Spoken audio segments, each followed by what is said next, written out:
Currently, we are in northeast Illinois, the county of Kankakee. I will call my hometown to be the small town of Irwin. Sixth generation farmer, Irish immigrants who just settled in this area and have been farming ever since, even though farming at one point would have been heavily involved with livestock. Like most farms in this region today, it is just a grain farm. We raise corn, soybeans, wheat, and then some double crop soybeans. For me, I believe it's a fun story talking about conservation because I really don't believe that I started this for the farm. I was fortunate growing up that my dad and grandfather both had a great respect for the land and treating it like it was the precious, resource that it is. In this area, if we go back to the type of ground and topography we have here, to have sand hills are not uncommon. And the old tillage methods that they used, which were great for the regular ground, were not good for the sand hills, and there would be a lot of erosion, primarily through blowing. So I remember even as a young kid watching, my grandfather and my dad cover those sand hills with rye, with cereal rye, to help protect them so that they would not blow in winter and early spring. The downside to that story back then, and this could be 30 years ago to 60 years ago, would be to use tillage. There were no other options to do it. And if anyone has an understanding of cereal rye, disking it does not kill it. Disking it twice does not kill it, and probably take 3 times to kill it, at which point the sand will blow even easier than it did before. But what came along then was with the advent of Roundup resistant crops, or just Roundup and better herbicides in general, we were able to control the cereal rye. So that's when we really began to see some neat things happen with the soil when it did stay in place. The farming operation today employs very little tillage. We are standing in a field where to incorporate this seed, I used a vertical tillage tool to incorporate it, had some winter annuals to kill, leveling out the field a bit. But it's very limited. Most of the soybeans are raised no-till, and the corn is all done with strip tillage, also placing the nutrients below ground. So hand in hand, the cover crops as well with the reduced tillage has really made a difference in what I see for being healthy soil. What do I think is the most obvious benefits that I have seen?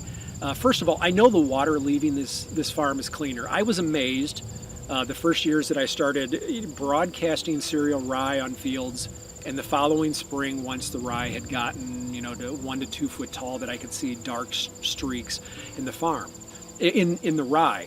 And what it was, where I had applied nitrogen the year before, that maybe the corn crop did not use all the nitrogen, or maybe there was a compaction area, and the roots could not use the nitrogen, it was still there.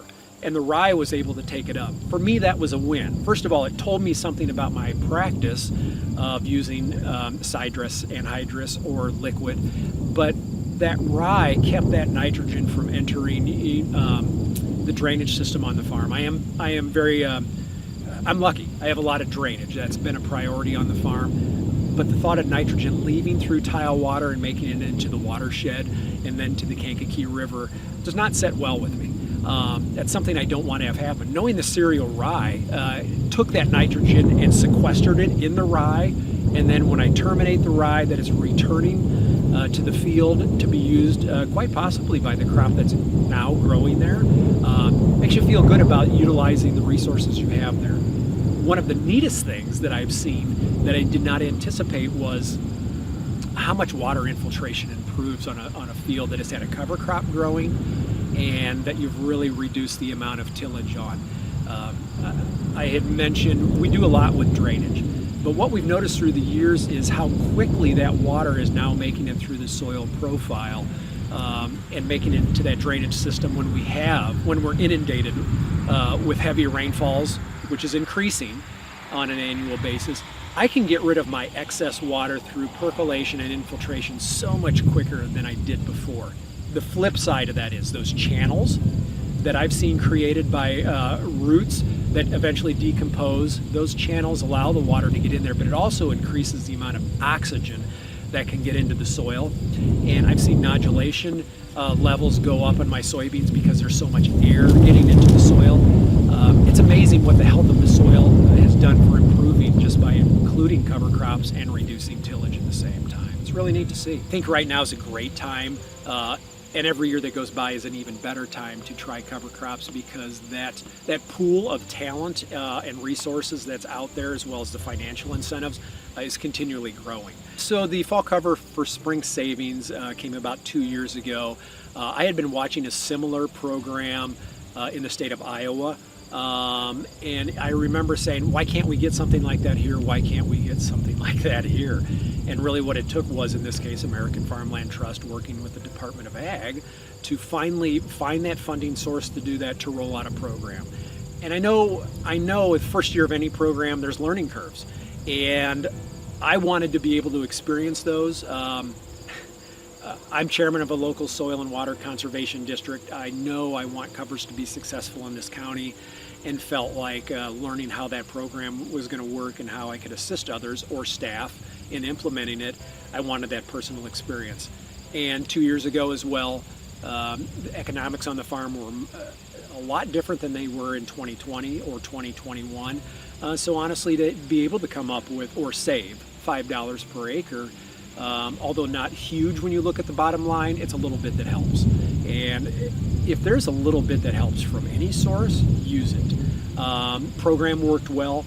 The number of acres that they had allocated went very quickly, which just established we need more funding, because we have not found that level where the demand is meeting the supply. There was more demand than there was supply. When the program came out again this year, they had expanded funding. That was great. I chose not to do it this year just because I know the demand is out there, and I wanted the thought of having somebody for the first time not getting funding because I was doing it again, and I have seen those financial benefits to my farm. Did not use it this year, but once again, I think the time frame to fill those acres was far less than it was the year before. Demand is still huge to try it, and very easy to work with. To sign up for the program, in our case, Soil and Water Conservation District staff assisted them. And what's beautiful about that is that's strengthening that relationship that I think is vital, which is between the farmer and his local resource for knowledge and programming, which is the Soil and Water Conservation Districts. That's really, I'll refer to it as a gateway towards finding NRCS program money to expand once they want to grow. But yeah, having that relationship to work with is important. Landowners who have a long history on a farm like the one we're standing on, they grew accustomed to what normal looked like. And there is that conversation that what I believe normal is going to be for you is different than what it's been in the past. But if you can simply, and I use the word simply, but I understand it's actually a very difficult conversation to have with some people, explaining what your objectives are with the long-term goals.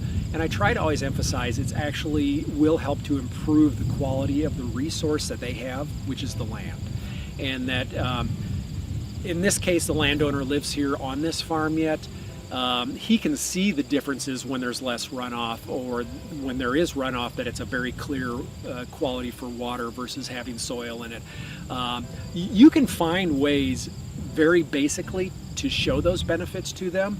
And even in this case, they can very quickly adopt them as what the new normal is. This field we're standing in today, last year it was soybeans. I direct seeded in 15-inch rows of 4-way cover crop mix. Looked beautiful.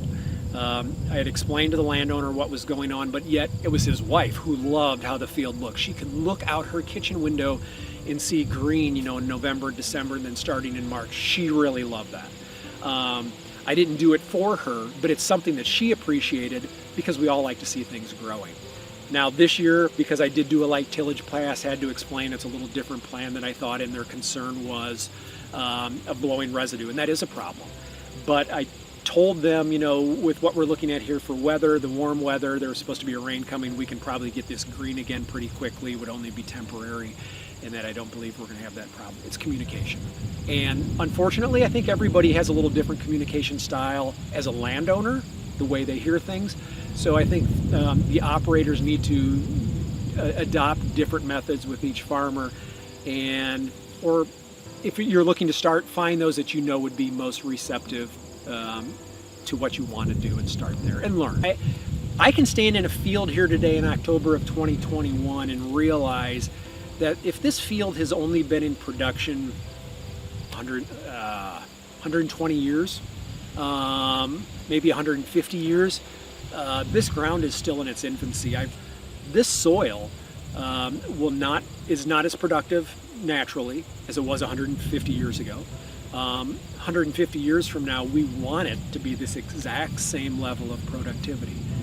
And part of that will include not working it as much, limiting what you do, and trying to keep something green and growing on it as much of the year as you can. This is young soil. You could have the same thing happen. I don't want it to happen. I want it to stay here and be every bit as good 50, 100, 150 years from now as it is today.